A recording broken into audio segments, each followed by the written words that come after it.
എടാ അപ്പോൾ നമ്മളിന്ന് അംശബന്ധവും അനുപാതവും എന്ന് പറഞ്ഞ ടോപ്പിക്കിൽ ഒരു നല്ല അടിപൊളി ചോദ്യമാണ് ചെയ്യുന്നത്. അപ്പോൾ നിങ്ങൾ ഈ വീഡിയോ മൊത്തമായിട്ട് കാണാൻ ശ്രമിക്കുക. ഇല്ലെങ്കിൽ നിങ്ങൾക്ക് ഈ വീഡിയോ കൊണ്ടൊരു ഉപയോഗമില്ലാതായി പോകും. ഒരു 4-5 മിനിറ്റ് മാത്രമേ ഈ വീഡിയോ കാണത്തുള്ളൂ. ഓക്കെ അല്ലേ? നമ്മുടെ ചോദ്യം നോക്കിയേ. 4A സമം 3B സമം 2C ആയാൽ A:B:C കാണുക.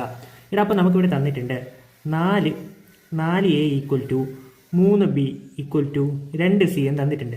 ഇതിൽ നിന്ന് നമുക്ക് എന്താ കണ്ടുപിടിക്കേണ്ടത്? A:B:C കണ്ടുപിടിക്കണം. ഒന്നുമില്ല, എളുപ്പമാണ്, വേറെ ഒന്നും ചെയ്യേണ്ട. നമുക്കിങ്ങനെ ഒരു ഇക്വേഷൻ തന്നിട്ടില്ലേ, 4A equal to 3B equal to 2C എന്ന്. ഇതിൽ നിന്നും A:B:C എങ്ങനെ കണ്ടുപിടിക്കുമെന്ന് ചോദിച്ചാൽ, ഇവിടെ എയുടെ അംശബന്ധം കാണാനായിട്ട് ഇതിൽ എ ഉള്ള ഭാഗം അങ്ങ് മറച്ചു പിടിക്കുക.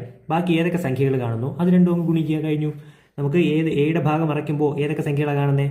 3ഉം 2ഉം അല്ലേ? 3ഉം 2ഉം കൂടെ ഗുണിച്ചാൽ 6, 3 × 2 6.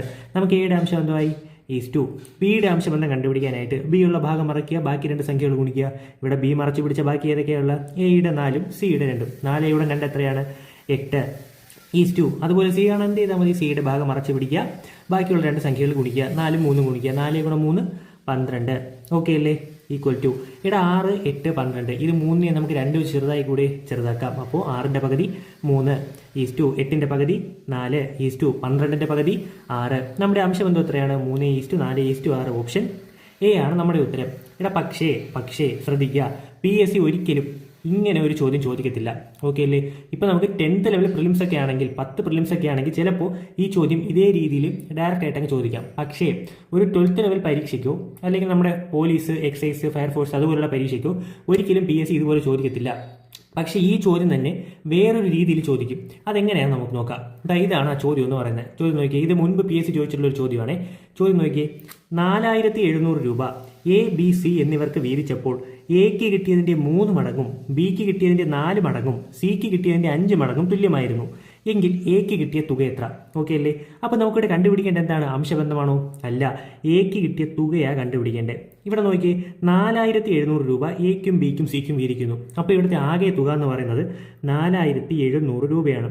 ഈ 4700 രൂപ എക്കും ബിക്കും സിക്കും വീതിക്കുന്നു. അപ്പോൾ എക്ക് കിട്ടിയതിൻ്റെ 3 മടങ്ങ്. ഇവിടെ എക്ക് കിട്ടിയതിൻ്റെ 3 മടങ്ങ് എന്ന് പറഞ്ഞാൽ 3 × A അല്ലേ?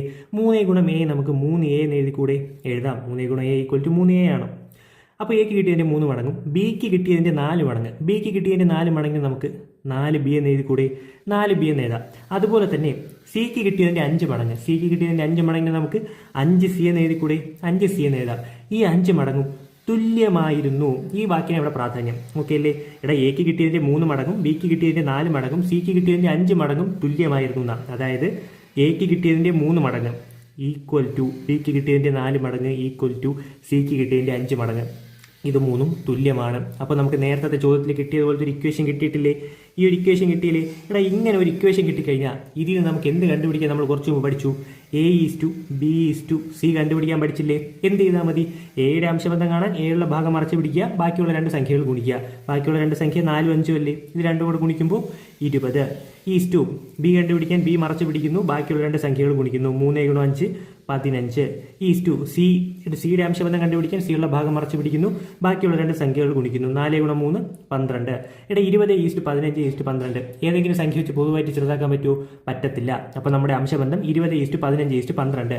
നമുക്ക് അംശബന്ധമാണോ കണ്ടുപിടിക്കേണ്ടത്? അല്ല. ഇവിടെ ഇതിൽ എക്ക് കിട്ടിയ തുക എത്ര എന്നാ കണ്ടുപിടിക്കേണ്ടത്. ഇവിടെ എക്ക് കിട്ടിയ തുക കണ്ടുപിടിക്കാൻ വളരെ എളുപ്പമാണ്. ഇവിടെ ടോട്ടൽ 4700 രൂപയല്ലേ ഇവിടെ വീതിച്ചത്. അപ്പോൾ ആകെ തുകയായ 4700 എടുക്കുക. 4700 ഗുണം നമുക്ക് കണ്ടുപിടിക്കേണ്ട ആളുടെ അംശബന്ധം ഡിവൈഡഡ് ബൈ അംശബന്ധങ്ങളുടെ തുക ചെയ്താൽ നമ്മുടെ ഉത്തരവായി. കണ്ടുപിടിക്കേണ്ട ആളുടെ അംശബന്ധം ഡിവൈഡഡ് ബൈ അംശബന്ധങ്ങളുടെ തുക. നമുക്ക് കണ്ടുപിടിക്കേണ്ടത് എക്ക് എത്ര രൂപ കിട്ടിയെന്നല്ലേ? അപ്പോൾ എയുടെ അംശബന്ധം ഇവിടെ എത്രയാണ്? 20 അല്ലേ? അപ്പോൾ ടോട്ടൽ തുകയായ 4700 ഗുണം എയുടെ അംശബന്ധമായ 20 ഡിവൈഡഡ് ബൈ അംശബന്ധങ്ങളുടെ തുക. 20 + 15 35 + 12 എത്രയാണ്? 47. അപ്പോൾ 20 ഡിവൈഡഡ് ബൈ 47. 47 വെട്ടിയ 1. ബാക്കി 100 × 20. 100 × 20 എത്രയാണ്? 2000 രൂപയാണ് എക്ക് കിട്ടിയത്. ഓപ്ഷൻ ബി ആണ് നമ്മുടെ ഉത്തരം. അപ്പോൾ ഇങ്ങനെയായിരിക്കും PSC ഒരു 12th ലെവൽ പരീക്ഷയ്ക്കൊക്കെ ഈ ചോദ്യം ചോദിക്കുന്നത്. ഓക്കെ അല്ലേ? അപ്പോൾ ഇങ്ങനെ ചോദ്യം കണ്ടാൽ നമ്മൾ ആദ്യം ഈ ഒരു ചോദ്യത്തിൽ നിന്നും ഇങ്ങനെ ഒരു ഇക്വേഷൻ ഫോം ചെയ്തെടുക്കുക. ഈ ഇക്വേഷൻ ഫോം ചെയ്ത് കഴിഞ്ഞാൽ പിന്നെ നമുക്ക് അതിൽ നിന്ന് A:B:C കണ്ടുപിടിക്കാൻ പറ്റും. അതായത് അംശബന്ധം കണ്ടുപിടിക്കാൻ പറ്റും. അംശബന്ധം കണ്ടുപിടിച്ചിട്ട് ഇന്നയാളുടെ അല്ലെങ്കിൽ ഇന്നയാൾക്ക് കിട്ടിയ തുക എത്രയെന്ന് ചോദിച്ചാൽ നമുക്ക് ആകെയുള്ള തുക ഗുണം നമുക്ക് കണ്ടുപിടിക്കേണ്ട ആളുടെ അംശബന്ധം ഡിവൈഡഡ് ബൈ അംശബന്ധങ്ങളുടെ തുക ചെയ്താൽ നമ്മുടെ ഉത്തരമായി. ഓക്കെ അല്ലേ?